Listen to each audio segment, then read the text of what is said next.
I'm Logan Crawford, and right now on Spotlight, we're diving into the chilling world of corporate greed and dangerous pesticides with James Frazee, author of the book, Mosquito Bites. Join us right now as we follow Alex Gregory, who discovers his new job at Sterling Chemicals might be lethal, not just to him, but to humanity itself. This gripping novel explores the catastrophic impact of a new pesticide and the perilous journey to expose the truth. We're delighted to have this very talented author join us here today on Spotlight. We thank the team at Lighthouse Literary for helping us put him in the spotlight today. And we ask viewers like you to support authors like him by subscribing to our channel and by purchasing his amazing book. The links are below this interview. James, great to see you here today on Spotlight. Thank you very much for having me. This book feels very real. It feels like what's probably happening all the time. I was buying my dog a pet collar the other night for fleas and ticks, and I'm like, I wonder if this is safe, because you can't trust it. So what inspired you to write a thriller centered around the dangers of pesticides? Well, I got to go back many years when I was in college. One of the books that inspired me was Rachel Carson's book, Silent Springs, which is about pesticides and destroying the environment. I majored in entomology. And my first job out of college was actually working for a pesticide company. And my job was to go out to research farms, test the chemicals on plants, determine whether they're killing the bugs or not killing the bugs, and how to increase the growth of the plants. And so that stuck in back of my head all the time. And so once, several years later, now that I've retired, I kept thinking about that.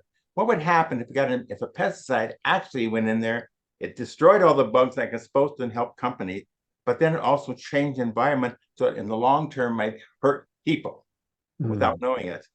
And then how would a company react to that if all of a sudden their big chemical that was supposed to save them from bankruptcy all of a sudden is a fraud?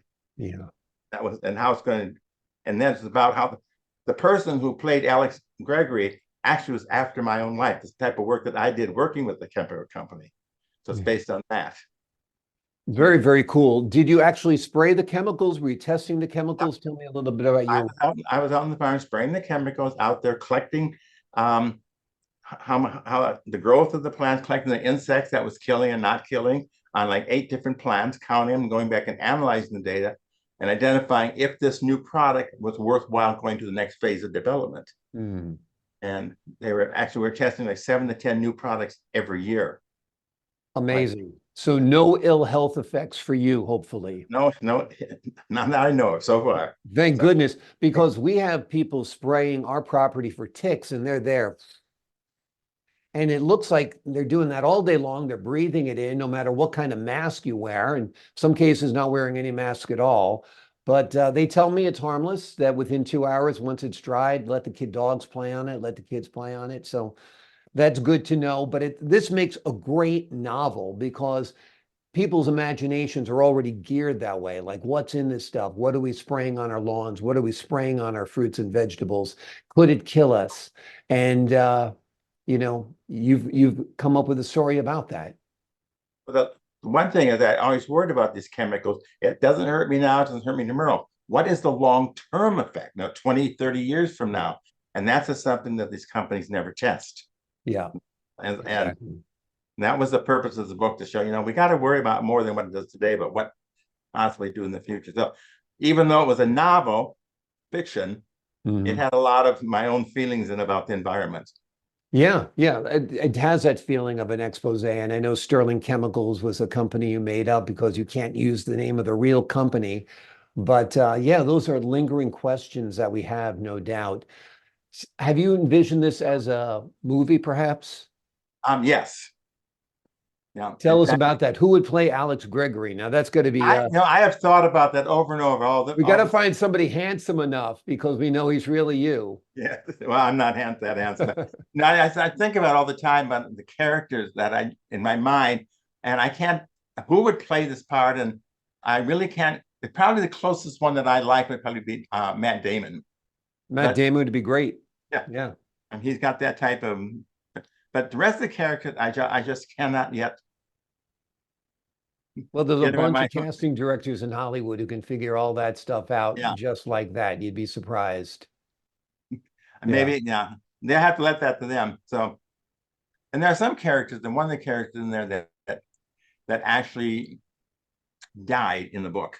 Mhm. And it really affected me, even though it was a fictional character, that something about that person when I had Mm. to write that chapter that really got to me.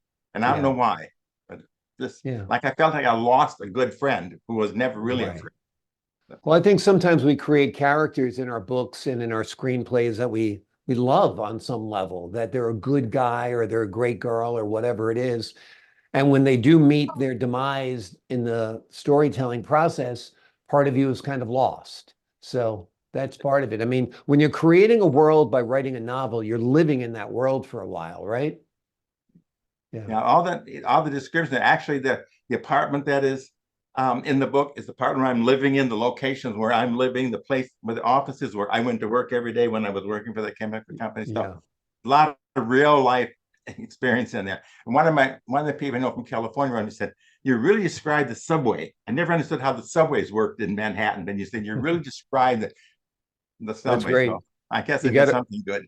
you got to write about what you know, and you wrote about what you know, which is what makes this book really ring true. Is this your first time writing a novel? This is my first novel. I've written two books prior to this, and I've now written a third novel. It's the sequel to this one. The same characters, they go on a new journey. So Okay, what's the name of that novel?